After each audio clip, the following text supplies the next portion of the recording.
Okay, नमस्ते everyone. आज का जो हमारा टॉपिक है वो है सेक्सुअलिटी के बारे में। आज जो हमारे साथ है वो एक सेक्सुअलिटी एजुकेटर हैं। तो उनसे हम जानेंगे बहुत सारे एक बहुत सी इम्पोर्टेंट क्वेश्चंस जो हमारे बच्चों के लाइफ में जानना ज़रूरी है और हमारी लाइफ में भी। तो आज हमारे साथ जो है वो है नियति शाह मैम। तो वो अपने बारे में पहले कुछ बताएंगी। Over to you ma'am. Thank you so much, Shubhangi, and all my audience who's watching this and listening to this. Thank you so much कि आपने मुझे याद किया ये टॉपिक के लिए and invited me here कि हम इस पे और थोड़ी चर्चा कर सकें. So आपने बताया कि I need to introduce myself. तो I am a mother of 2 children. That is my first identity. और मेरी sex education की journey भी यहीं से शुरू हुई थी. Where I was pregnant with my second child और मेरा बड़ा बेटा 6 साल का था जब मुझे पता चला कि अच्छा ऐसा भी कुछ होता है कि सेक्स एजुकेशन होता है, चाइल्ड अब्यूज नाम की पता है कि ये सब हो रहा है दुनिया में, लेकिन उसका वोकैबुलरी नहीं था, उसकी समझ नहीं थी. तो जैसे मुझे पता चला that was my beginning of learning. पहले तो मैं सीखी अपने बच्चों को सिखाने के लिए. So that is my first identity even as a sex educator कि मैं एक माँ हूँ. And I have been in the field of sex education since 15 years. 15 साल से मैं सीख रही हूँ और सिखा रही हूँ अलग अलग टॉपिक्स को लेके, जैसे चाइल्ड सेक्सुअल अब्यूज है, प्यूबर्टी है, टीनेजर्स हैं, पेरेंट्स के लिए हैं कि आप अपने बच्चों को कैसे सेक्स एजुकेट करेंगी, टीचर्स के लिए हैं, and all the adults who are involved in raising children. So 15 साल से मैंने पैन इंडिया बहुत सारी हंड्रेड्स ऑफ स्कूल्स में वर्कशॉप्स लिए हैं. Almost crossed 1 lakh students who I have spoken to, educated, empowered. Families को I have been fortunate to go and speak to families. Counselling करती हूँ, बुक्स लिखे हैं, न्यूज़पेपर्स में आर्टिकल्स लिखे हैं. So I have been very fortunate कि मैं इतने लोगों तक पहुँच पाई. जो मैं अपने बच्चों के लिए सीखा है वही मैंने दूसरे पेरेंट्स के साथ भी शेयर किया है. So that's just a little bit about me. Okay, मैं क्वेश्चन यही रहेगा कि जैसे कि मुझे भी नहीं पता था कि सेक्सुअलिटी एजुकेटर क्या होता है क्या। वो तो मैंने आपकी प्रोफाइल देखी या फिर अब जाकर मैंने भी एक्सप्लोर किया इंटरनेट को अच्छी तरह से, तब मेरे को पता चला। तो सेक्स और सेक्सुअलिटी इन दोनों में डिफरेंस क्या है? सो सेक्स पर्टिकुलरली 2 मीनिंग होते हैं. एक सेक्स होता है जैसे कि आप मेल हो, फीमेल हो या इंटरसेक्स हो. That depends on your body, like anatomy, कि आपके जो बॉडी रिप्रोडक्टिव ऑर्गन्स हैं वो मेल के हैं, फीमेल के हैं, या there is some interconnect in between the two sex, तो वो एक सेक्स हो जाता है. दूसरा सेक्स जो हम यूज करते हैं वर्ड, वो है इंटरकोर्स के लिए. जो इंटरकोर्स होता है, आउटर कोर्स होता है. अब तो काफी कुछ definitions बड़े हो गए हैं, but sex is basically where you are having a penis entering into a vagina to have sex, either for pleasure or to make babies, right? Reproduction के लिए एक वो sex होता है. Sexuality वो होता है जो एक ह्यूमन बीइंग से अटैच्ड होता है. जैसे हम स्पिरिचुअल होते हैं, हम इंटेलेक्चुअल होते हैं, वैसे ही हम सेक्सुअल होते हैं एज ह्यूमन बीइंग्स. कि हमारे विचारों में भी सेक्सुअल थॉट्स होते हैं, हमारी बिहेवियर में भी सेक्सुअल बिहेवियर होते हैं, हमारी ऊर्जा में we have sexual energy also. So ये हम सेक्सुअल बीइंग जिसको बोलते हैं, अब ये एक अम्ब्रेला जैसा है, या तो एक स्काई बोल लो जिसमें छोटे छोटे क्लाउड्स हैं. और वो क्लाउड्स जो टॉपिक्स हैं वो मैं आपको बता देती हूँ, तो आपको समझेगा कि सेक्सुअलिटी के अंदर क्या क्या होता है. जैसे सेक्सुअल हेल्थ होती है कि हमारी रिप्रोडक्टिव सिस्टम्स हैं, हमारे बॉडी ऑर्गन्स हैं, वो हेल्दी है या नहीं. तो दैट एवरीथिंग, जैसे कि सेक्सुअली ट्रांसमिटेड डिजीजेस हैं, या तो यूटीआईज हैं, या तो फाइब्रॉइड्स हो रहे हैं, या तो प्रोस्टेट का कोई इश्यू है, वो सारा वो मेडिकल एनाटॉमी के उस हिसाब से होता है. फिर यानी सेक्सुअल हेल्थ को लेके होता है. फिर सेक्सुअल राइट्स होती हैं कि जैसे कि अबॉर्शन की राइट्स हो गई, या तो स्पर्म डोनेशन की राइट्स हो गई, या जो एक हक होता है एज ए ह्यूमन बीइंग, वो सेक्सुअल राइट्स होती हैं. फिर सेक्सुअल सेफ्टी होती है कि आज लड़कियां बाहर जा रही हैं, उनके रेप्स हो रहे हैं, उनको ग्रुपिंग हो रहा है, उनको हरासमेंट हो रही है. forget, not only on the roads, even in the house, even in the offices, and not only women, even the men. So sexual rights are for every human being. So आप कोई भी topic ले लो, जैसे कि gender equality है, जैसे कि child sexual abuse है, या तो बेसिक अंडरस्टैंडिंग ऑफ एनाटॉमी कि प्यूबर्टी चल रही है, टीनेजर्स है, तो जो भी आप टॉपिक सेक्सुअल ऑर्गन्स को, सेक्सुअल हेल्थ को, सेक्सुअल राइट्स को, सेक्सुअल सेफ्टी को लेके आप जो भी टॉपिक लोगे, वो पूरा सेक्सुअलिटी के अंदर आ जाता है. So sexuality is a wider topic, जो ये छोटे छोटे छोटे छोटे छोटे दूसरे हर एक टॉपिक को लेके it becomes a bigger umbrella. और वो एज वाइज भी होता है, वो कल्चर वाइज भी होता है, and there so much more into it. So sex is just so much. Sexuality is everything else. Your desires, your likes, your dislikes, your traumas, वो सारा सेक्सुअलिटी के अंदर आ जाता है. ओके मैम, तो मेरा नेक्स्ट क्वेश्चन यही होगा कि तो बच्चों को तो मतलब थोड़ा बहुत आप इजी वे में कन्वर्सेट कर सकते हैं कि दिस इज, अब जाकर थोड़ा सा लर्निंग आ गई है पेरेंट्स में कि वो कन्वर्सेशन स्टार्ट करने लग गए हैं इस टॉपिक पे. लेकिन जब छोटे बच्चे होते हैं आजकल, मतलब इतना बूम है हर चीज़ का, इंटरनेट का या हर चीज़ का, आप स्कूल्स में भी देखिए और घर में भी. ठीक है, अगर बच्चा छोटा है, अगर वो कुछ ऐसा क्वेश्चन पूछता है कि मैं हम लोग कैसे आए, ठीक है, बच्चे कैसे होते हैं, एकदम से उनकी क्यूरियोसिटी की आपके, मेरी जो बेटी है वो भी 4 इयर्स की है, तो वो भी कभी मैं आपकी बैली में कैसे आई, तो उसका वो आंसर कैसे दिया जाए. So this is a very interesting question, क्योंकि ये बहुत कॉमनली पूछते भी हैं पेरेंट्स, एंड सरप्राइजिंगली आज तक कंफ्यूजन है ये क्वेश्चन को लेके. तो एक बात बताऊं, जितने छोटे बच्चे ना उतनी लेस कॉम्प्लेक्सिटी, वो उतने ही सिंपल होते हैं. यानी झूठ बोलना जरूरी नहीं है, लेकिन लंबा साइंटिफिक आंसर देना भी जरूरी नहीं है. तो आप ये कह सकते हैं कि पापा के बॉडी में एक सीड है, मम्मी के टमी में एक स्पेशल बैग है जिसको हम यूट्रस बोलते हैं, वूम्ब बोलते हैं, जो भी आपकी भाषा में आपको उसको लेबल करना है, but not the wrong name, the correct name. यानी गर्भाशय बोलो, वूम्ब बोलो, यूट्रस बोलो, जो भी बोलो. सो मम्मी के बॉडी में वो एक स्पेशल बैग है जहाँ पे आप होते हो, आप वहां से शुरू होती है आपकी ग्रोथ, आप वहां बड़े होते हो, और फिर वहीं से एक छोटा सा चैनल होता है या तो एक ट्यूब होती है जहां से आप निकल सकते हो, और उसको बोलते हैं वजाइना. तो यूट्रस में आप पले पलते हो, बड़े होते हो, और वजाइना के थ्रू बाहर आ जाते हो. अगर बच्चा थोड़ा बड़ा है तो वो पूछेगा, तो मैं अंदर कैसे आया? तो उसके लिए आप ऐसे बोल सकते हैं कि पापा के अंदर एक सीड है, जो सीड मम्मा के यूट्रस में आ जाती है, और ये तब जाके आप वहां पे बनते हो, पलते हो, और फिर आ जाते हो. अगर बच्चा और होशियार है तो ये भी, तो पापा की सीड आप में कैसे आई? विदाउट एक्सप्लेनिंग एनीथिंग फर्दर आप इतना डेफिनेटली बोल सकते हो, जैसे मैं आपको अपने हाथ से खाना खिलाती हूँ और आपके पेट में जाता है, वैसे एक प्रोसेस होता है जिसको बोलते हैं सेक्सुअल इंटरकोर्स, बड़े बड़े नाम दे देने के. ठीक है, सेक्सुअल इंटरकोर्स वो जब करते हैं पापा, या तो जब हम दोनों ऐसे करते हैं, तब जाके आप मेरे, वो सीड मेरे बॉडी में आ जाती है. उसको कैसे करते हैं हम? ठीक है, तो जैसे अभी आप see, if the child is anywhere 8 साल के ऊपर, it is okay to explain sexual intercourse. उससे कोई प्रॉब्लम नहीं होता है. उससे छोटे होते हैं 6-7 years, you can try, but I don't know for sure whether you will be able to explain and whether the child will be able to understand. लेकिन अगर बच्चा छोटा है और अगर आप ये एकदम सिंपल सिंपल लैंग्वेज में बता देते हो कि पापा पीनस वजाइना में डालते हैं, वहां से सीड पास होती है, जैसे मैं अपने हाथ से खाना खिलाती हूँ वैसे ये सीड यहाँ से पास होती है, तो बच्चे कुछ ज्यादा सोचते नहीं है.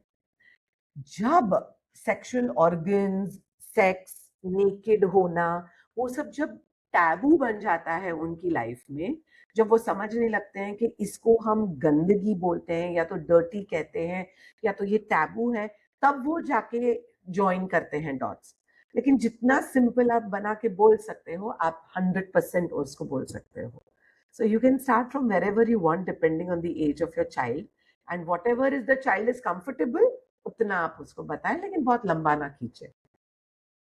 तो मेरे आगे के दो क्वेश्चन इसी उससे हैं।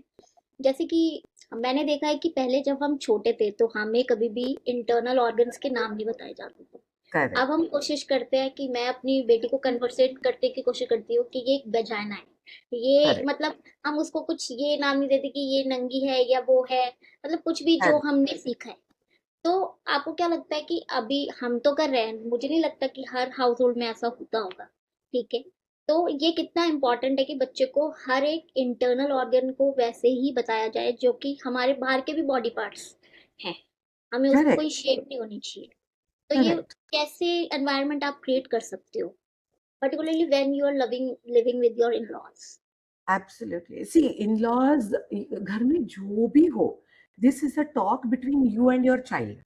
अगर आप बॉडी का एक चार्ट लेके बैठे हैं हम अपने बच्चों के साथ, and we are showing them, इसको आईज बोलते हैं, इसको फॉरहेड कहते हैं, इसको नोज कहते हैं, वैसे ही जैसे ही शोल्डर्स खत्म होते हैं तो हम बोल सकते हैं कि ये चेस्ट है, ये निपल्स है, इसको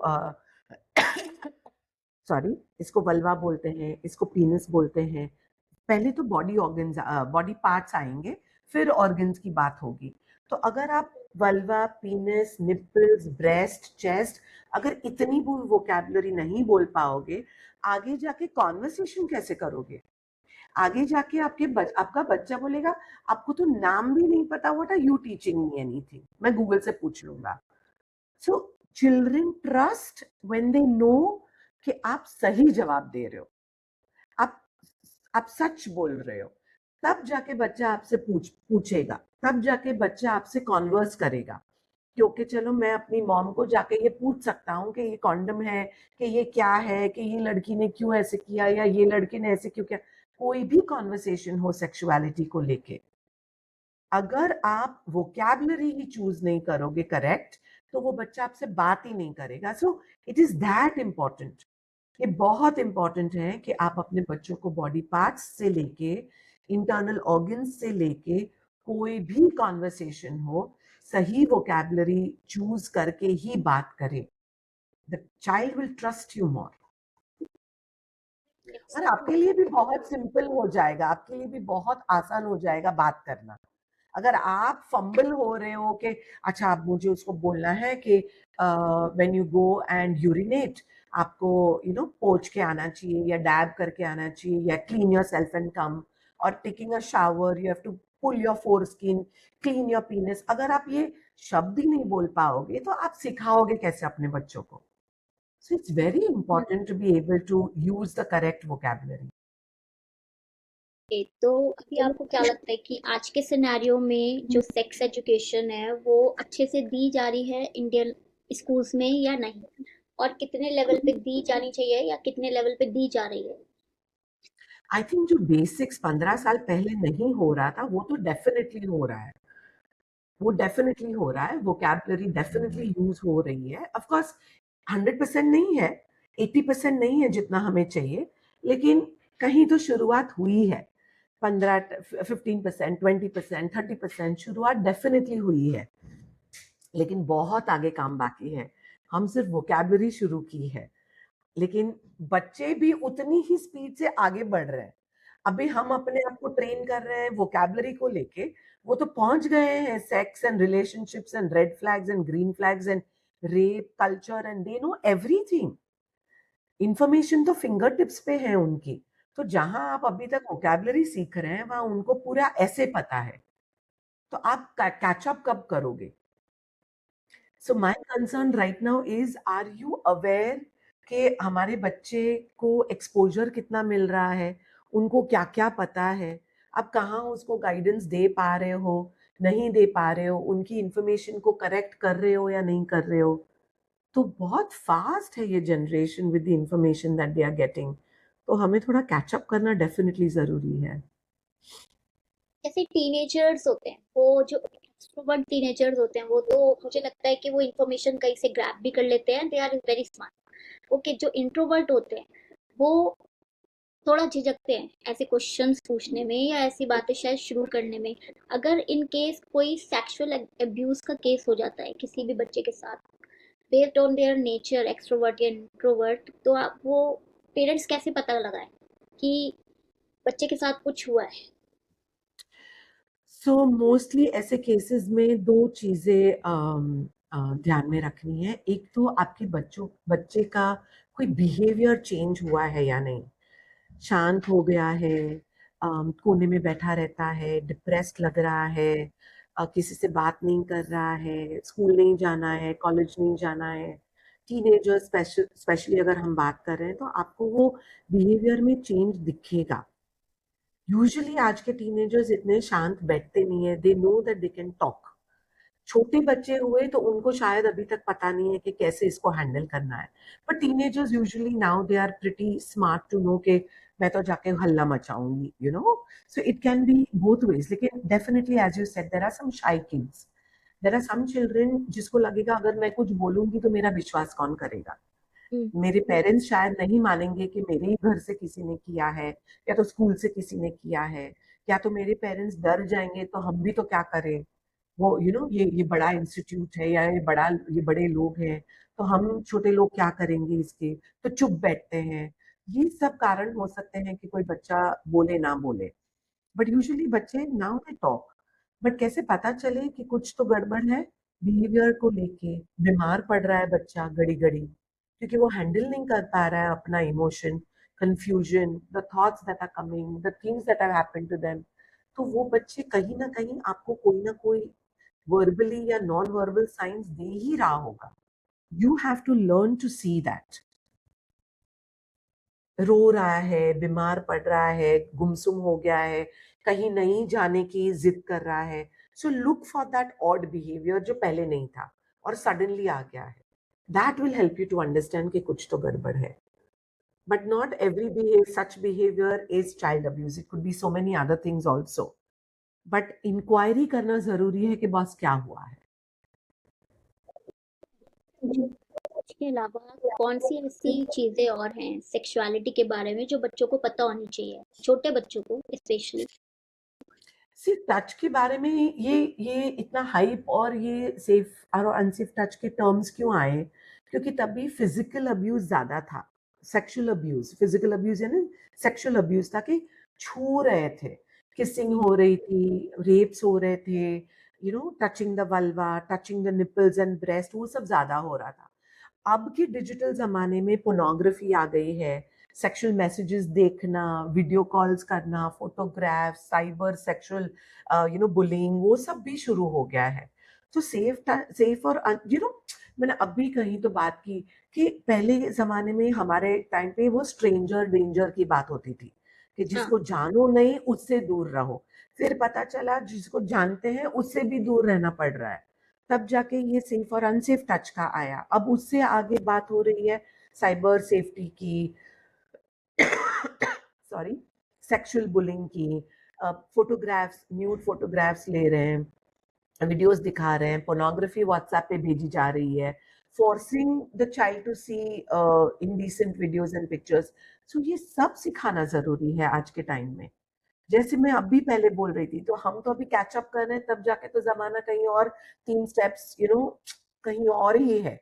सो we have to really catch up कि बॉस अब अरे नाउ तो द वीडियोस, पहले मैगजीन्स ढूंढनी पड़ती थी पोर्नोग्राफी देखने के लिए, अब तो शॉर्ट्स पे आ रही है, इंस्टाग्राम रील्स पे आ रही है, 5 seconds it doesn't take for the child to get exposed. तो we have to catch up with all these topics. ये सब हमको कैच अप करना जरूरी है। टीनेजर्स का सबसे कॉमन डाउट्स क्या रहते हैं सेक्सुअलिटी के बारे में आज की एज में, digital as?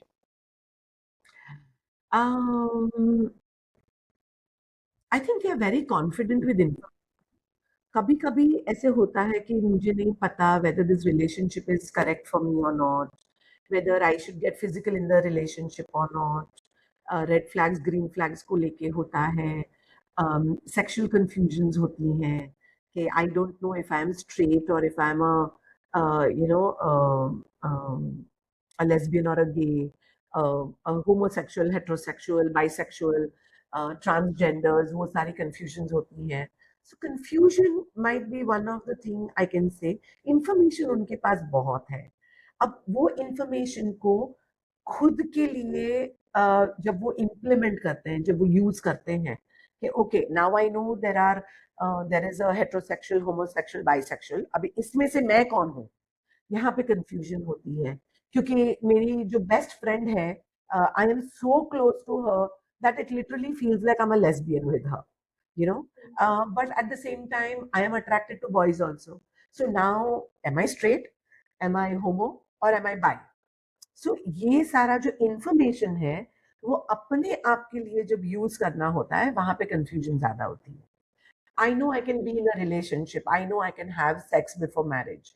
But is this the right person to have sex with? Am I really ready to have sex? Do I have all the knowledge? मेरे पास प्रोटेक्शन है वो करेक्ट है या नहीं? वो अपने आप पे जब आता है ना, यहाँ पे जो कंफ्यूजन और क्लैरिटी चाहिए उनको, यहाँ पे उनके लिए ग्रे एरिया, ग्रे जोन बन जाता है. So that is their main concern. Okay? If now when it comes to me, am I doing the right thing or not? जैसे कि आजकल जो है टीनेजर्स बहुत जल्दी सेक्स में इन्वॉल्व हो जाते हैं, ठीक है। तो ऐसे केस में अगर पेरेंट को पता चलता है कि there teenagers are having sex, okay, तो इन केस में अगर वो बताते हैं, कन्फ्रंट करते हैं, अपने पेरेंट्स को बताते हैं, ठीक है, तो पेरेंट्स का कैसा रिएक्शन होना चाहिए, आपको क्या लगता है? अगर वो चाहते हैं कि वो उनकी हेल्प करे, जैसे कभी कभी क्या होता है, इस केस में क्या किया जाए पेरेंट्स? आजकल तो क्योंकि मुझे लगता है रूरल में भी बहुत ज़्यादा डिजिटलाइजेशन है हर चीज़ का। पहली बात तो ये है कि बच्चा तब भी उसके पेरेंट्स को बोलेगा जब उसको सेफ फील होगा कि मैं अपने पेरेंट्स को बता सकता हूँ, या तो वो ऐसी सिचुएशन पे आके ही और शी हैज कम जहाँ पे अभी बताने के लिए सिवा कोई रास्ता नहीं है. So either she's got pregnant and she'll now have to tell, or she's feeling unsafe and now she has to tell, or he is like, no, no, I can tell my parents because I need guidance and they need to know. तब जाके कोई बच्चा बताता है, right? In either desperate situation or healthy situation. तो ऐसे time पे usually अगर हेल्दी सिचुएशन में है तो यूजुअली पेरेंट्स पता करेंगे, they will find out first. So what should be the ideal way? पहले जरा बैठो बच्चों के साथ, पूछो अपने क्वेश्चंस कि कौन है, कैसा है, कहाँ की है, जो भी है, you know, whether your son is sitting with you, whether your daughter is sitting with you. Find out more about the relationship, find out more about the person before jumping into the conclusion कि सही है, गलत है, उम्र है, नहीं है, पढ़ाई करो, करियर करो, ये सब बाद में करो, शादी है, नहीं है, वो बात की बात है. कंक्लूजन पे मत पहुंच जाओ इमीडिएटली, पहले आप उसको एक लिसनिंग की स्पेस दो. आप अपने बच्चों को समझने की पहले एक प्लेटफॉर्म बनाओ कि ओके बेटा सिट विद अस, कैसे हुआ, क्या हुआ, कहाँ मिले, कौन है ये person, how is the nature, what is the family like, how much has she studied, और how much is he, whatever you need to know about the person. How did you all meet, what do you like about the person, what is making you happy with this person, are you happy, sad, growth, going down? First understand all that, meet the person, then give your judgment, or then say what do you feel. वो भी आजकल के जमाने में तो मैं बोलूँ ना तो समवेयर इनडायरेक्टली आपको कहीं पूछना भी पड़ेगा कि बेटा आई हैव अ सजेशन दूं क्या, क्योंकि आप दे भी दोगे ना कि मेरे हिसाब से they might take it, they might not take it. जमाना वैसा है आजकल. And they may listen to you, they may not listen to you. So if you want to be in a good relationship with your children, let it be a conversation with equal adults. ऐसा नहीं है कि आपको suggestion नहीं देनी चाहिए if they are saying no. There are ways and means to talk to your children about it. कभी बिठा के भी बात करनी पड़े. I am absolutely in favor of that. कि नहीं बॉस, हमें ये डिस्कस करना पड़ेगा, आप प्लीज आके बैठो. This may not be looking very healthy for our family. We have concerns, we have questions, we have some things to tell you. So please sit down और हम बैठ के बात करते हैं. Adult to adult. We are also open to listen. You also be open to listen. तो definitely तो but the first thing is बैठिए और कॉन्वर्सेशन को इनवाइट कीजिए. पहले आप फाइंड आउट कीजिए, आप इंफॉर्मेशन कलेक्ट कीजिए, प्रोसेस करने के लिए 1-2 दिन लगाएं. then go and slowly meet the person, give it some time, and then go and talk to your child about it. Yes, no, maybe, जो भी है. लेकिन पहला काम है सुनना। कंसेंट है। कंसेंट हम किस एज से बच्चों को समझा सकते हैं और किस वे में समझा सकते हैं, और बॉयज एंड गर्ल्स के लिए मुझे लगता है अलग अलग, या फिर एक ही डेफिनेशन में समझाना होगा, जैसे बॉयज को अलग तरीके से समझाना पड़ता है कंसेंट और गर्ल्स को अलग तरीके नहीं, कंसेंट एक ही होता है। कंसेंट होता है अगर कोई ना बोलता है या हाँ बोलता है तो उसको आपको सुनना है, दैट्स इट। फिर वो कंसेंट चाय के लिए हो, पानी के लिए हो या सेक्स के लिए हो। अगर कोई बोले मुझे चाय पीनी है तो आप चाय बना के उसको दोगे। अगर कोई बोले मुझे चाय नहीं पीनी है, अगर वो आपके घर में मेहमान है, अगर उसको कॉफी चाहिए तो आप कॉफी बना के दोगे। वो कंसेंट होता है। अगर आप अपने बच्चों को गिलगिली कर रहे हैं, टिकल कर रहे हैं, अगर बच्चा बोलता है स्टॉप स्टॉप स्टॉप, तो आपको स्टॉप करना है। वो कंसेंट है। अगर आप अपने बच्चों को खाना खिला रहे हैं और वो बच्चा बोल रहा है बस बस बहुत हो गया, हमें भी बताया वो बहुत हो गया के बाद 3 बाइट तो वैसे भी जाएगी, तो 3 बाइट के बाद भी अगर बच्चा बोल रहा है बस करो, आपको सुनना है। उसको बोलते हैं कंसेंट, राइट? कि you are respecting the person decision. फिर वो कंसेंट अलग अलग सिचुएशन में अलग अलग दिखेगी। फिर वो बॉय हो, गर्ल हो, खाने के लिए हो, पीने के लिए हो, सेक्स के लिए हो, किसिंग के लिए हो, हगिंग के लिए हो, पढ़ाई के लिए हो, कंसेंट एक जैसी होती है। अगर कोई ना बोल रहा है तो आपको वो ना को रिस्पेक्ट करना है, फुल स्टॉप। कभी कभी वो ना कंफ्यूजिंग लग सकती है, मुझे नहीं पता इसका मतलब हाँ है या ना है, तो पूछ लो, क्लैरिफाई कर लो। लेकिन वो ग्रे एरिया में जाके फिर ये बोलना कि मुझे क्या पता, then you are in trouble. So consent जब बच्चे छोटे होते हैं तब से सिखाना जरूरी है, और बोल के नहीं सिखा सकते, उसको डेमोन्स्ट्रेट करके दिखाना होता है। जैसे मैंने अभी बात की, बच्चा छोटा है, खिला रहे हो आप, मना किया छोड़ दो, टिकल कर रहे हैं, मना किया छोड़ दो। आप भी मना करो कोई कोई चीज को, and teach your child that if I say no then you can not do it. So दोनों तरफ आप जब डेमोन्स्ट्रेट करोगे ना तो बच्चा सीखेगा, लेकिन अगर आप थियोरी करोगे ना तो वो बच्चा नहीं सीखता है।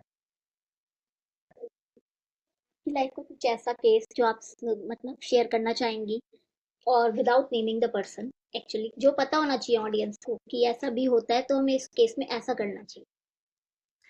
केस में like a parent, as a parent you are telling me? No, as a educator. Oh oh आप एज अ पेरेंट भी बता सकते हैं, as a. there are so many. It's been 15 years, Shubhangi, I've been doing this. मैं आप मुझे फिर भी कुछ स्पेसिफिक अगर मैंने पूछेंगे आपका तो एक होती। था कि एक लड़के का केस था शायद, I think he is feeling attracted towards his mother, and I या थिंक क्या, वो मुझे थोड़ा या सा वो ओके लगा कि हाँ, जब हम ओके प्यूबर्टी एज पे होते हैं तो या ऐसा आता है अट्रैक्शन। या या हम उसमें वो नहीं देखते कि वो हमारी मतलब उनसे रिलेशनशिप क्या है, या and she as a gender, I think कि वो या जेंडर क्या है, तो या उस केस को कैसे टैकल किया जाए। Okay. So as an educator जब ये बच्चा आता है, एज अ क्लाइंट या उसके पेरेंट्स जब लेके आते हैं, फर्स्ट थिंग्स, मैं ना बच्चे से I don't talk to the child to begin with, पहले मैं पेरेंट्स से बात करती हूँ। पहले तो हमें ये समझने की जरूरत है कि शरीर का शरीर जो एक्सपीरियंस करता है ना, वो रिलेशनशिप को नहीं समझता है, वो शरीर अपना काम करता है।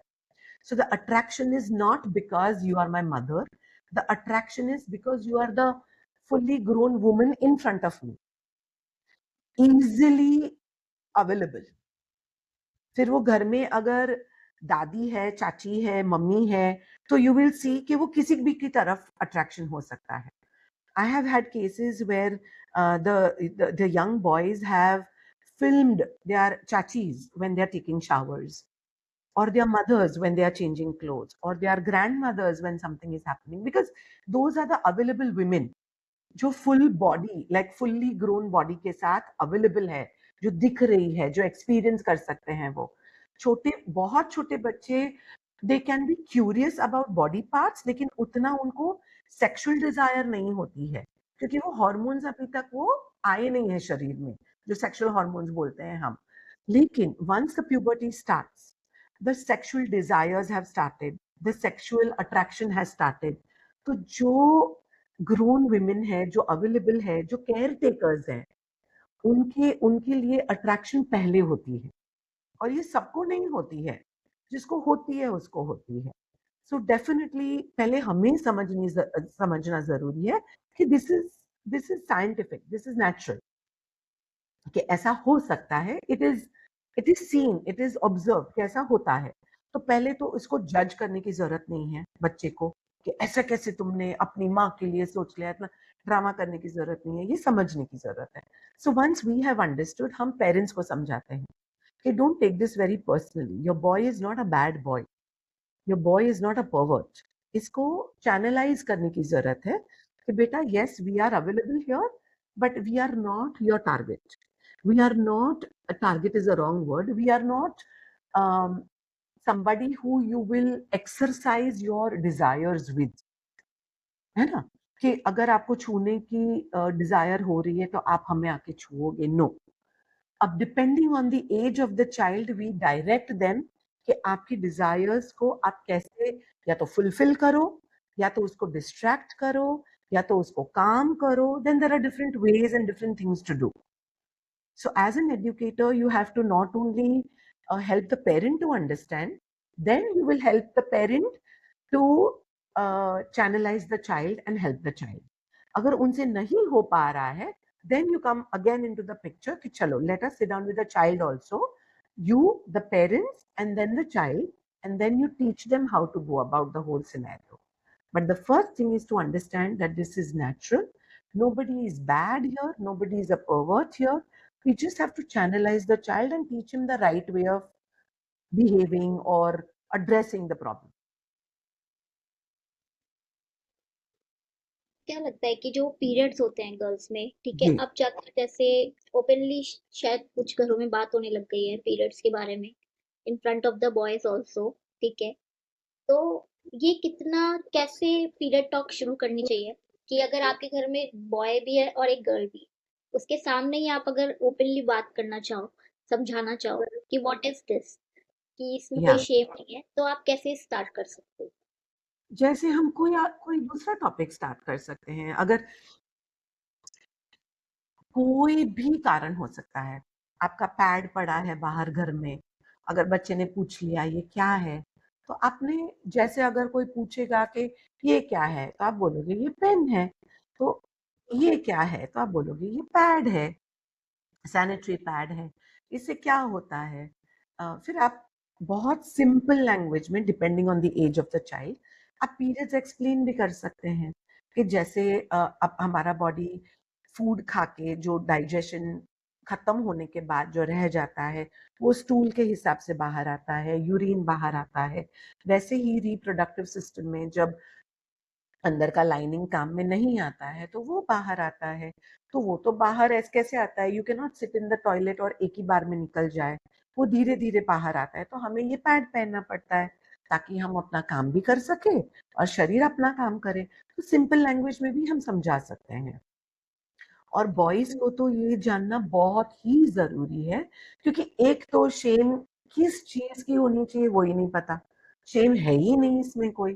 तो the boys also should understand कि ओके, फीमेल के शरीर में क्या क्या होता है, जैसे फीमेल को भी पता होना चाहिए कि बॉयज के शरीर में क्या क्या होता है. ह्यूमंस दोनों है, दोनों को अपने एक दूसरे के बारे में पता होना जरूरी है. So just like the girls will know about the boys when they grow up, the boys will also know about the girls. अभी fortunately unfortunately the girls grow up faster, उनके पीरियड्स चालू हो जाते हैं व्हेन दे आर, आजकल के जमाने में तो 9 years, 10 years, 11 years, 12 years. Boys के बारे में जो उनकी इजैकुलेशन होती है, वेट ड्रीम्स होती हैं, वो थोड़ा लेट चालू होता है, तो पीरियड्स का टॉपिक पहले आ जाता है डिस्कशन में. तो पीरियड की बात उतनी ही नॉर्मली करो जैसे दूसरी कोई भी शरीर की बात आप नॉर्मली करते हो. अगर कोई वॉमिट करता है तो आपको उसको समझाते हो ना वॉमिट क्या होता है. अगर कोई छोटा बच्चा चलते चलते सुसु कर लेता है तो आप समझाते हो ना कि what this is. Just like that, what is periods, this is periods, it's as normal as that.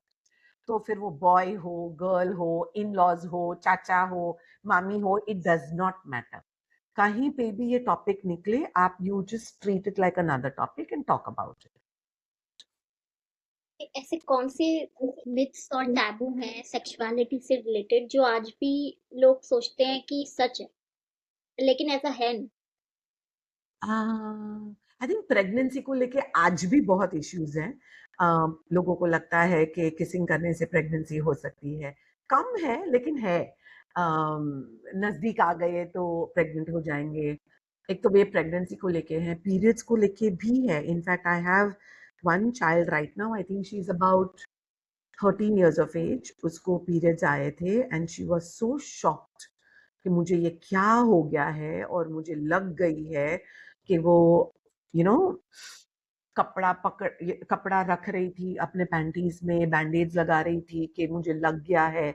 और she still didn't know what periods were and she thought के मैंने कुछ तो कर दिया अपने आप को। सो वो सारी ये मिथ जो होती है ना कि मुझे लग गया है, बैंडेज करो, तो वो एक चालू है मिथ। और तो जेंडर्स को लेके बहुत सारी मिथ्स हैं कि जेंडर्स होने चाहिए, नहीं होने चाहिए, दो ही होने चाहिए, ज्यादा होने चाहिए। इसका क्या मतलब, यानी ट्रांसजेंडर्स होते हैं, क्रॉस ड्रेसिंग होती है, उसको लेके बहुत सारी मिथ्स हैं कि ये तो लोग मूवीज में देख देख के ऐसे हो रहा है, बुक्स पढ़ पढ़ के ऐसे हो रहा है, ऐसा तो लाइफ में होता ही नहीं है। सो वो भी बहुत सारी मिथ्स हैं। मिथ्स तो अभी भी है, सेक्सुअलिटी में तो बहुत सारी मिथ्स हैं। सेक्सुअलिटी के बारे में मतलब सिंपल वर्ड्स में आप कैसे कन्वर्सेट कर सकते हैं घर में, स्टार्ट कन्वर्सेशन, चाहे वो कोई भी हो, चाहे वो बड़ा हो या छोटा हो? Absolutely, absolutely. मेरे मुझे सिर्फ दो चीज बतानी है।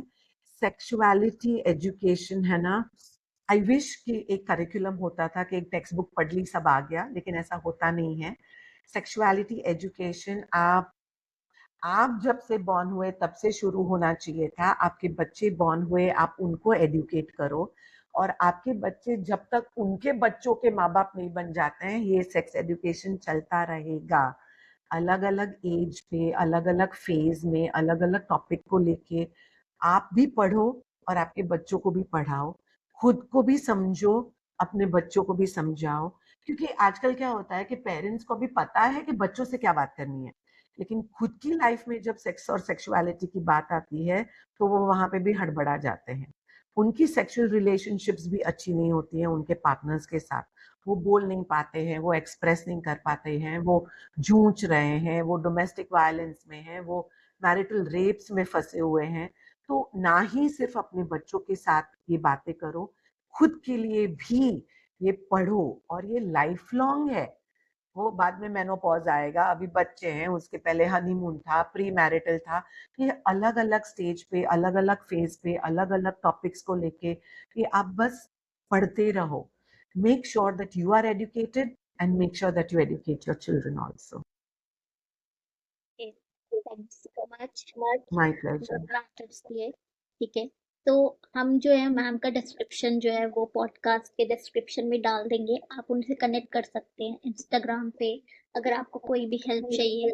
Okay ma'am, thank you. Thank you so much, thank you.